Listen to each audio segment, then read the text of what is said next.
So, Renato Simeone just uploaded the new September development update, which is the part 2 of the Road to V1.6 dev update. And so I thought, why not make a video on it? And this one will come out as straight after recording this. So you will have 2 videos this week, and the last week's, yesterday's video, hopefully you watch it, because currently it's not performing so well, so hopefully this does. But let's get into the dev update. So it starts with this beautiful Alpine A424. I can say it drives very nicely. But let's get started. So here it talks about, it's already September 17th, and summer or winter for those of us down south has just ended. So they have sort of missed his deadline, because we know that he does that quite a bit. And then he talks about the V1.6. So it's a spelling mistake. We are now close enough to release that we can start sharing a little more. Now we are close enough to release so we can start sharing a little more, and we have exciting news to share. So they're going to have another dev update, which will come later. So I assume that one will come right before release, which will officially announce quite a few things of the new content. Obviously, I'm a beta member, so all of the content which you can clearly see, I will show you and say, I can show you what I think they look like, even though I know. But I'm not going to confirm anything. We have now close enough, and then while IMSA and everything surrounding it, as well as some tidbits that aren't, are the heart and soul of AMS2 V1.6, along with an overhauled UI that significantly changes how AMS2's huge content collection is packed and presented. So the new UI, I can tell you, looks very nice. But this part 2 will talk about the main developments. So here we come to the first thing. AMS2 V1.6 to support grid sizes up to 48 cars. And this is the interesting part with 48 cars, is that you can drive it obviously on certain tracks, but there are some caveats. It can't be driven on every circuit, but they will increase it, like that they say here. It will feature new tracks in the future, will eventually feature pit accommodations for all 48 cars. And because now they do some other higgledy-piggledy stuff. But 48 cars, it's at least a good start, but you need 12 gigabytes. He says physical memory, he means RAM. And also, multiplayer will be still capped at 32 cars, which isn't the best in my opinion, even though I don't race multiplayer. But I would say from driving in multiplayer currently, it's a good reason that they haven't increased it.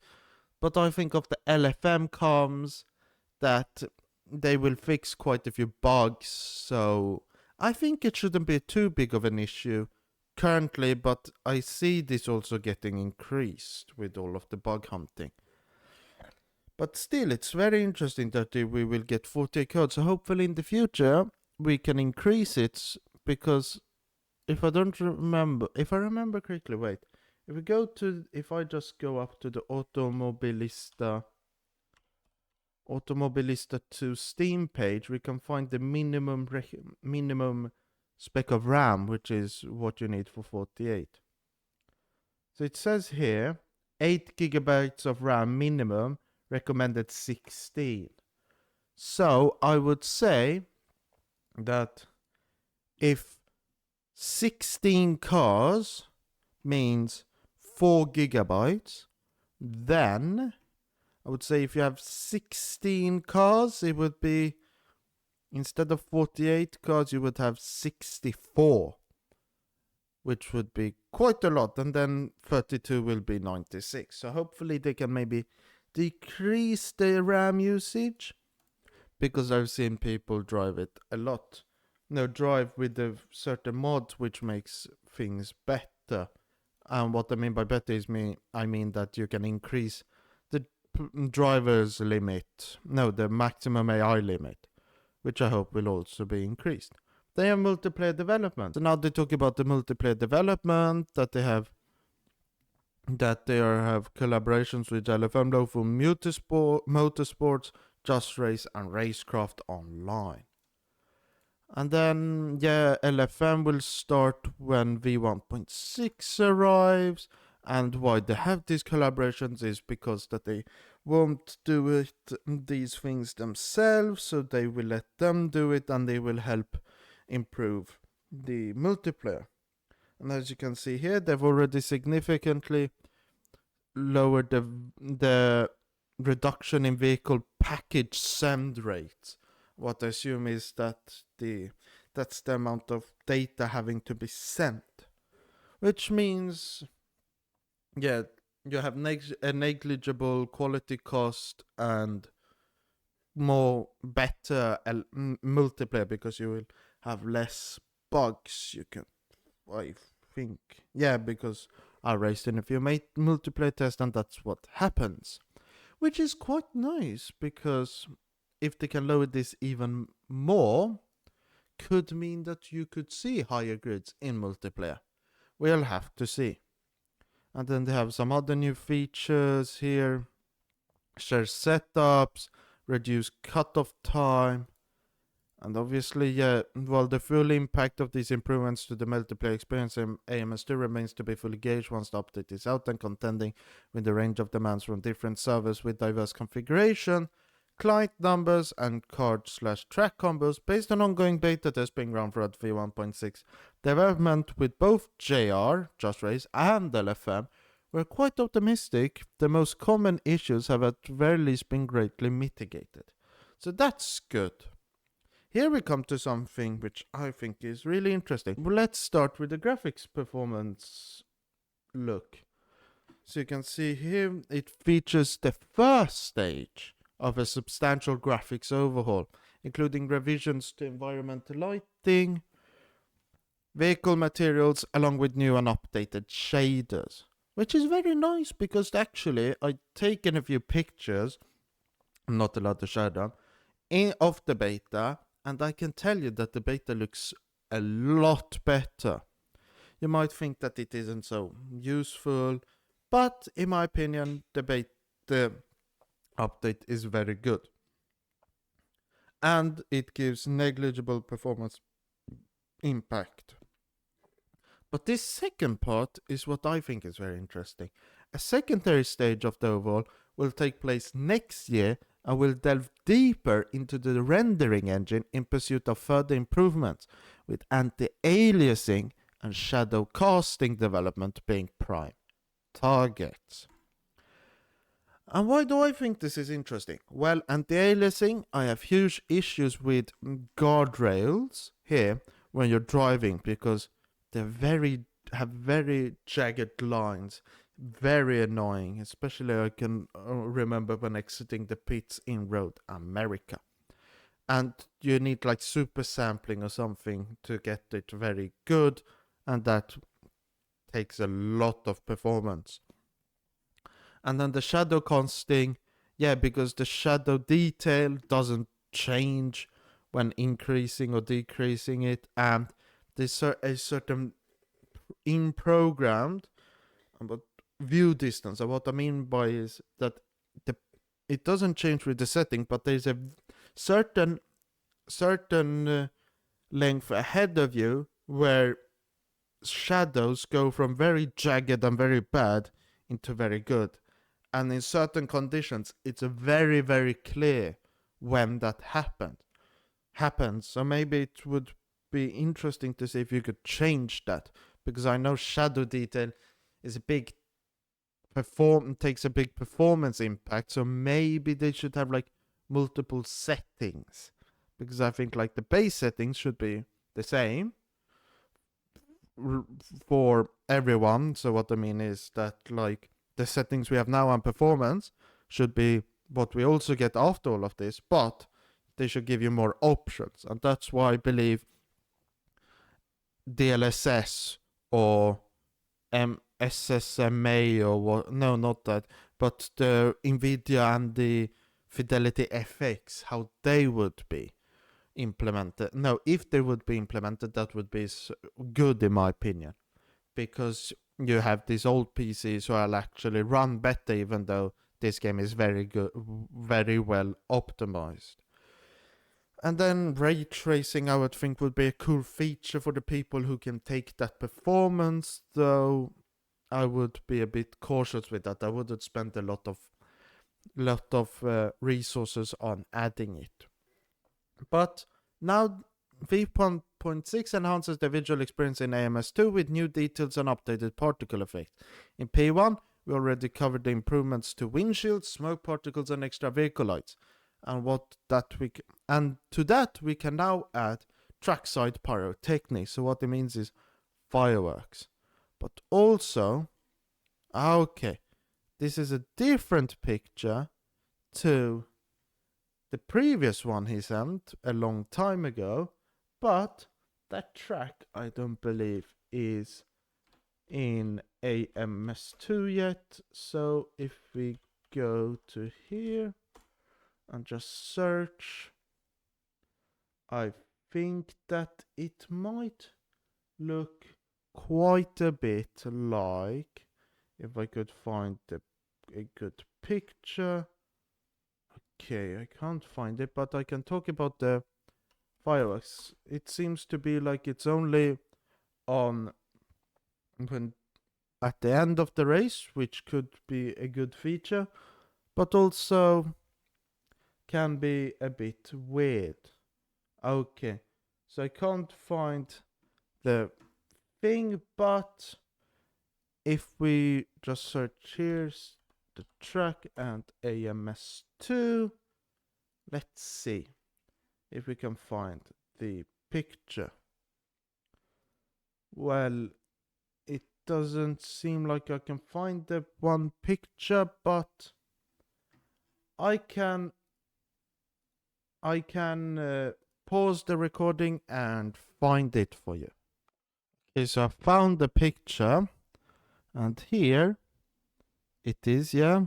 And I'm just going to reveal that name there. If you know, you know. Here you have the Alpine, the Porsche, another Porsche. Here you have, it seems like quite a few winners, but here is the track. Then dynamic exhausts will now glow hot and at sustained high engine speeds, which I think is very cool. And this picture looks very good. In my opinion, looks quite realistic, I would say. Tires become visibly wet from running on a wet track. This one I haven't seen in the beta, but that's a very nice, cool thing.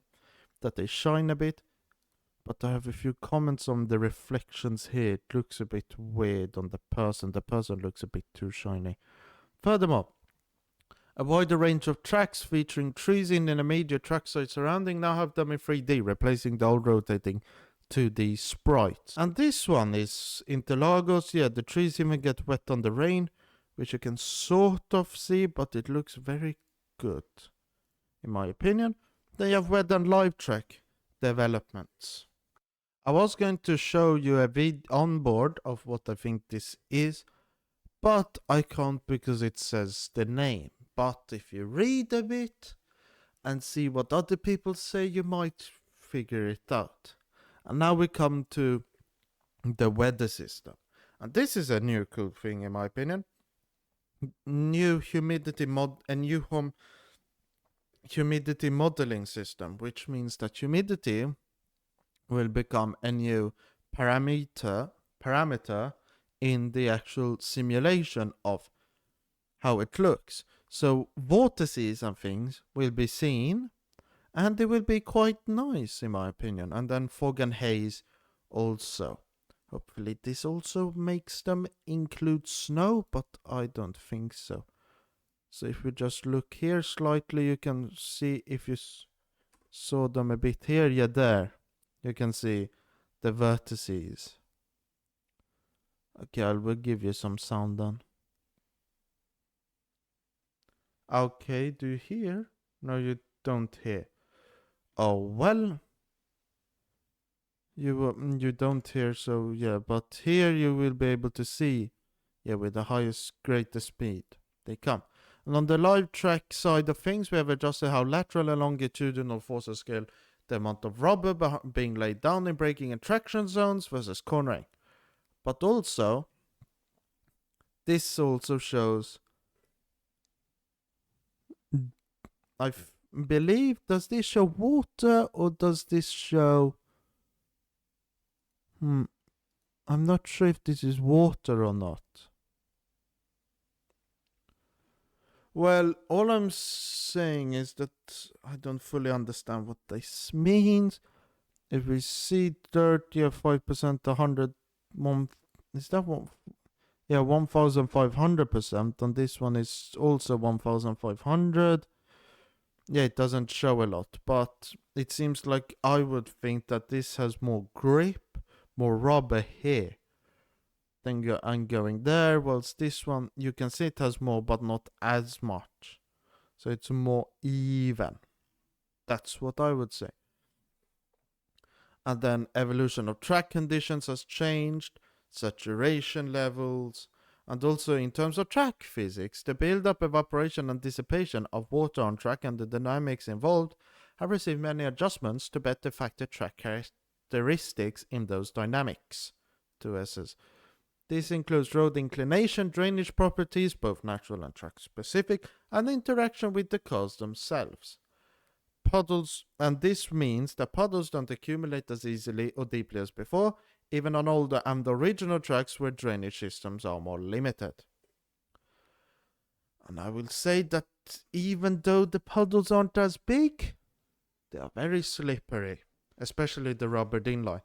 Because I can tell you, if you want a sense, if everything keeps the same as it is in the beta, go on to track in a GT3 car, GT3 Gen 2, with around Silverstone. Start and do this in test day. Well, you will be forced to. In test day, and head out of the pits and try and go how much you think with the throttle. Like, try and go like sort of 100% bit less.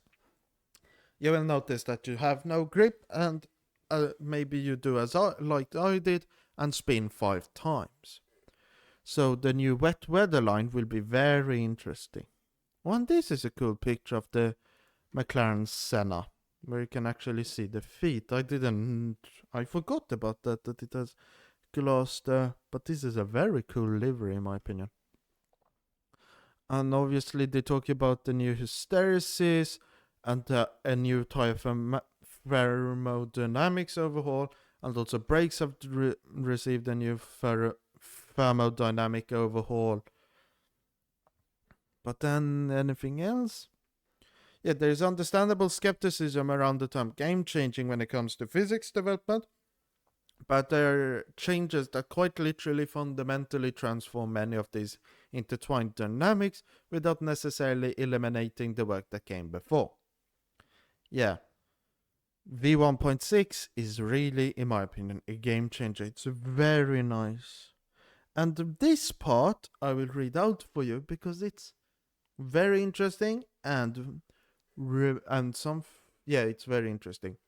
Obviously, it is fair to expect physics development to eventually reach a plateau where there is no room nor need for such fundamental changes to be made. While future updates will continue to refine and improve the details, and one can never be sure that there are no further discoveries to be made, V1.6 seems to be reaching such plateau and at a very rarefied altitude. If the AMS2 physics, I think that's what it means, hadn't yet clicked for you, we'd invite you to go give it a try one last time. Maybe this will turn out to be a true game changer for you. So this could mean that there will not be no big significant physics updates, which in my opinion, I don't see the need for any more after hysteresis. I would say fine tuning and stuff could be done, but it seems like physics, like big physics updates, because you have maybe they could change spring, the suspension modeling and stuff, but that's no big physics overhaul. Yeah, it seems to be like the big one. Maybe they, if somebody finds like something which might be broken, which I will try to do with a guy. But then also if something is not, if something feels very wrong, you can always bring it up, and they can say if it's something wrong with it. And hopefully it isn't, so we don't get any more big physics overhauls, which means TT times will be deleted and setups reset, because setups take time. And now we come to V1.6 AI. Finally, one of the areas to once again receive the most substantial developments in V1.6. The number of AI developments, big and small, in this update is almost too big to list in full. So let's just cover some of the most significant ones. I will let you read through this, but basically AI will behave better. All of the above subject to variations from class to class and driver to driver, observing variations in rules and racing etiquettes from different motorsports disciplines as well over time. Last but certainly not least, another round of AI calibration is currently in progress for both dry and wet weather, along with everything in between, with the goal of mitigating most, if not all, persisting discrepancies in performance. And then he's uploaded a video. Further down the line, although we have no plans to saturate users with additional AI configuration options, we do plan to offer a few additional options for users to configure AI's traction and braking skills separate from overall strength setting, with another option to configure the rate of mistakes, which sounds very interesting. That covers it for the dev update. There's much more to be said about these and other developments for AMS2 V1.6, especially the audio development, which we haven't quite covered, along with arguably the largest and most exciting collection of content ever packaged within a single sim racing update. But for now it's time to get back to work. Not many corners remaining on this road, so it won't take too long for part 3 to come around. Famous last words, especially for Renato. In the meantime, please enjoy the previews. There's plenty more incoming over the next few days to get hearts pumping, so stay tuned. So that was it. What did you think? Comment down below. Once you're down there, please hit the like button and also subscribe.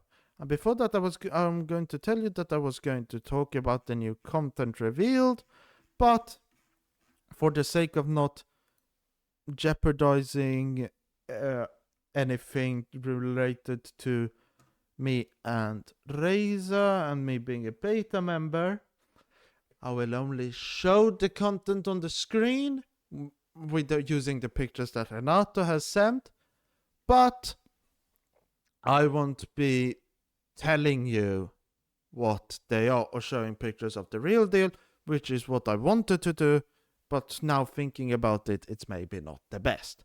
But if you read in the dev update chat, you will see quite a few of these cars or content or tracks or anything discussed. So now that we're done with that and I've already said my things, my next video we'll see what it's on, because as you have seen, I did a review yesterday of my pedal haptics. I also, obviously in the future I will do a video on AMS2 V1.6. Then when part 3 comes out, I will also do a video on that, and then I can talk about the content. Is there anything else? Well, I've changed my schedule a bit. That I can tell you, that if I don't have a video idea related to AMS2, I'm going to do a video related to Race Room, because it seems like you like it quite a bit. So why not make more videos on content you like? So Race Room it would be. But until then, I've been Racing Legend, you've been my amazing viewers. Thank you for watching. Goodbye.